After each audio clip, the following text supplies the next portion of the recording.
Hello fellow RVers, this is Gary once again with Ruff Road RV Life. So where has freedom brought us? Well, we are at Mesa Verde National Park, and we're going to go through here and do a tour of this park and just give you an overview and a tour of what this park is all about. Last week we showed you the visitor center here at Mesa Verde. The road to Morefield Campground, it's about 4 or 5 miles, and we did a little tour of Morefield Campground. And you can check that out right here. So Park Point is 6 miles. That's the highest point in the park. Far View is 11 miles. Chapin Mesa is 15 miles. Coming up on the tunnel, it's not very far at all past the campground.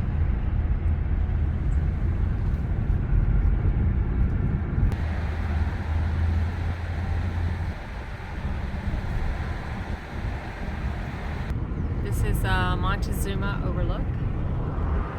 We stopped by there the other day. Checked it out.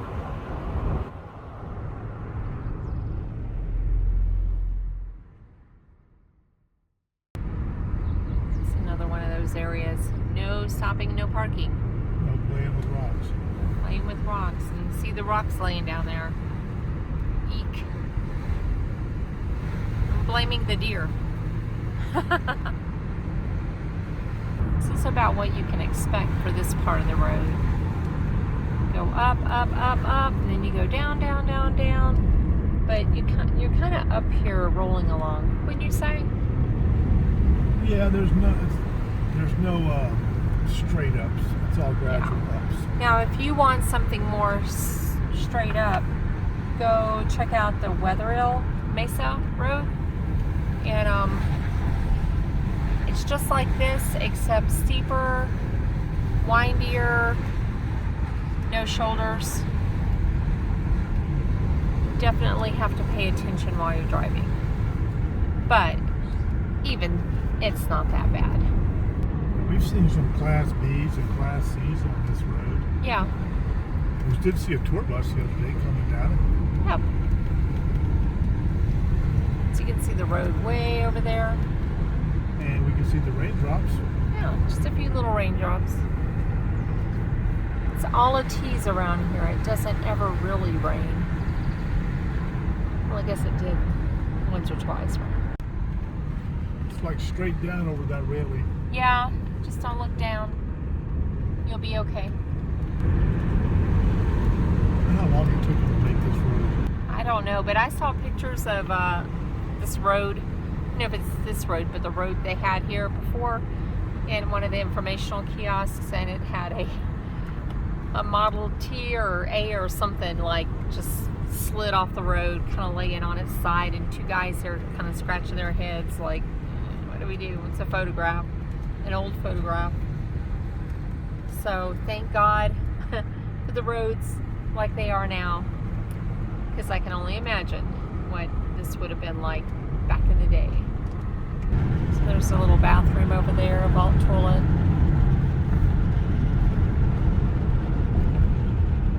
Allows.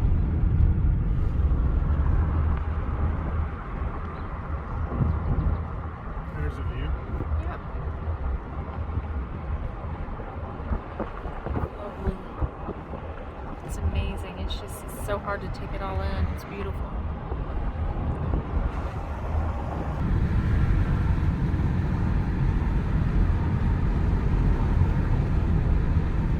You go up and then you just kind of level out. It's not horrible. I think we're coming up to the highest point. Yes.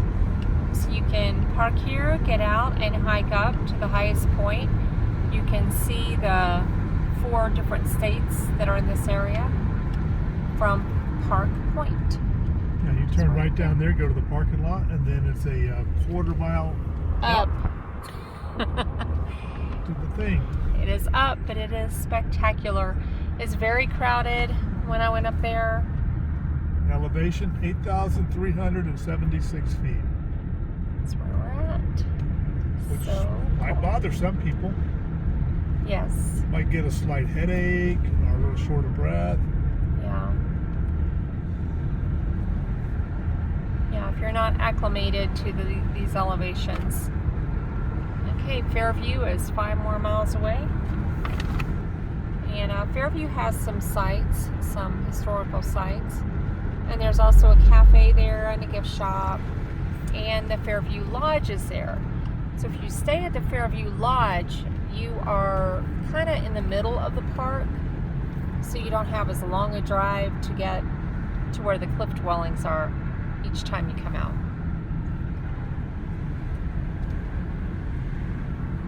But if you're like us and you're staying out of the park, well, you've got that drive. Just plan on it. But it's not bad. Even if you're staying in the campground, Morefield Campground, it is still going to affect you're not in the middle of it. It's still a drive.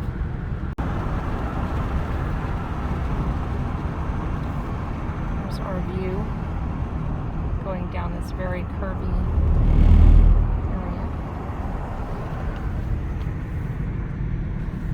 Okay, this is the Fairview area. Fairview Lodge. So if you're going to check out the Wetherill Mesa, you would turn right here, but we're not. That's where the longhouse is and the step house. The step house is the only cliff dwelling in the area that you can just do a self-guided tour. There's the Fairview Terrace, gifts, espresso, and food. So this will continue on down to the Chapin Mesa area. Cliff Palace is 8 miles, the balcony house is 10 miles, but they are closed, and the museum 5 miles, and it is closed. But we're hoping to catch a view of them from one of the overlooks. I've heard there are 600 cliff dwellings in this area, and then someone else said 800, but at any rate, there are hundreds of cliff dwellings. So we were told that while you're driving around, look at the cliffs, you may spot some. And these trees are all the remnants from the Long Mesa fire, was it? I didn't see the date though, but all along these roads they'll have a little sign and the name of the fire and the year. Okay, Mesa Top Loop area. So even though the Cliff Palace is closed, we are told that you can see the Cliff Palace from the Sun Point view on the Mesa Top Loop. Park on the left. Okay, so that's an exhibit right there, the pit house. And the next one is a canyon overlook. We can stop there. So this is like another scenic loop. Unless it's full, and if it's full, we'll just do, yeah, it looks full. It's fine.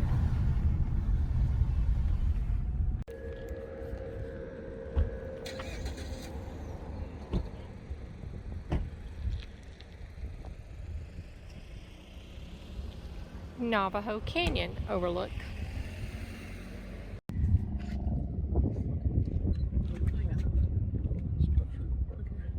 Square House Tower. Oh, look over there. Look see how tiny the rooms are? Like same pit. So we're talking about the pit that's loaded with ground. And then move to that stuff, and then move to this stuff. Yeah, and I read that some of the earlier ones were, they had like single rows.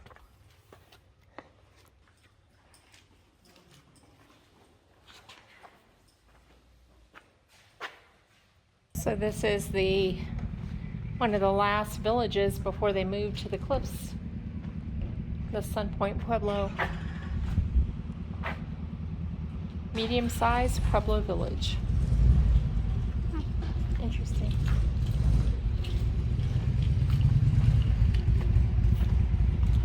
So look at the rocks, how they're laid out here in the area. And here is the oak tree house.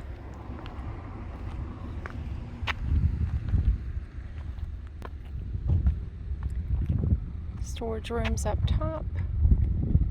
I don't even know if I can see it. Multi-storied masonry walls. They had plazas, retaining walls, middens, kivas, T-shaped doorways.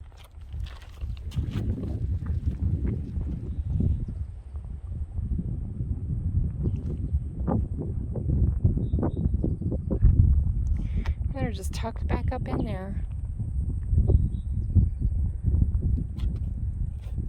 They had to use ladders. Well, they might have had roofs that they had access to.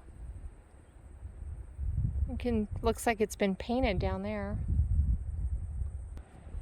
A hand and toe hold trail connects the upper and lower alcoves of the new firehouse. Oh, I see the little ladder steps. Mm-hmm. Right there, right there. To the right of the fire temple is a new firehouse. A small cliff dwelling contains 22 rooms, 3 household kivas, and abundant evidence of domestic activity.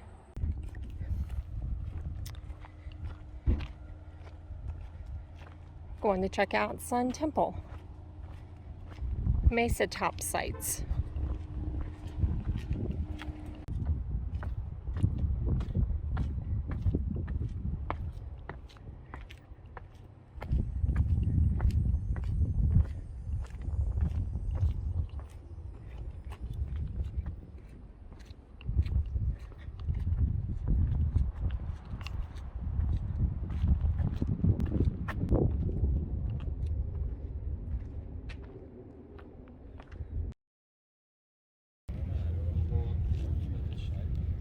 I think the best view of Cliff Palace from the Sun Temple.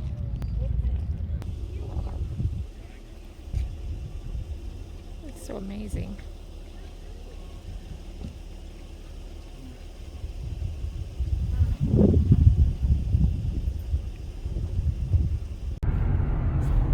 Okay, we are winding our way back to Ruff Road. We had a nice little lunch at the Fairview Terrace. The Cuban panini. Okay, well, it's heat and eat food, but it was good. It's okay. We were hungry. Right? That was a good sandwich. Yeah, it was good. It was good bread and all that. $10. Big foot-long sandwich with chips and a drink. Yep. And we checked out the Mesa Top Loop and got to see some nice views of the cliff dwellings, of several different ones, right? Yes, and I might add that they had nice paved trails to them, and you didn't have to hike a half a mile or a mile to get to the overlook to see them. Right. They were all, you just pull over, walk down and look. Yeah. It's not bad at all. Yeah, really nice. And they do have bathrooms dispersed about, so they do, yeah. You don't have to do this with your legs crossed. No. And they're not all bulk toilets either. No. Flush toilets. Yeah. They're clean. There's water and soap and paper towels. Yes. So you can clean yourself up. Because this park can get crowded at those areas. But it kept moving. Yeah. People would pull out, people pull in. Pull in, yeah. Yeah, so. They had pretty big viewing areas at all of them. Enough room for people to spread out. Everybody got the look and stuff.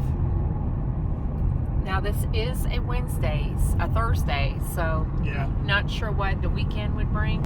All right, so your verdict on Mesa Verde, dear? I think it's a nice park. If you're coming in here, a family of people, it's $30 for the car to get in here. I think you get your $30 worth of views. Oh yeah. Especially if you come here planning to spend the day and hiking some of the trails too, maybe. Right. Like I've spent one full day here. Well, we've kind of driven through one day. I've spent one full day here doing tours and hiking, and I'll be here tomorrow for another tour. I'm doing the Longhouse tour and hiking. So there is a lot to do in Wetherill Mesa.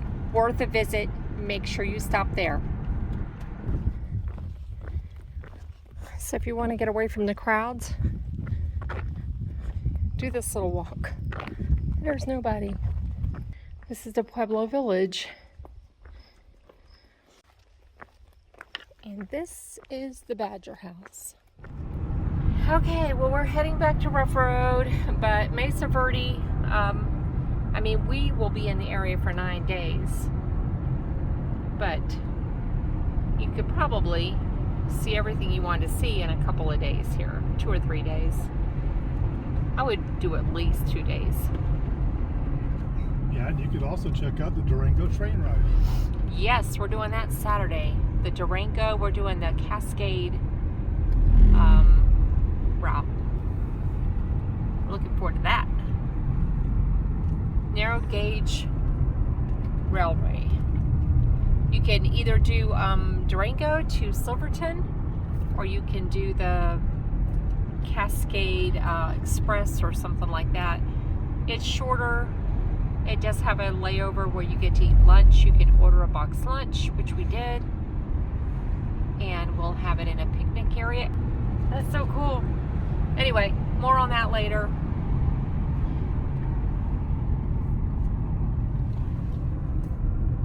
So as we wind down, making our way back, this is Sharon. Gary's the awesome driver here. We're going to be leaving Mesa Verde very soon. We like looking at freedom and getting to travel to all these cool places. I see that. I see it. You drive. Until our next adventure or our next campground tour. Happy travels.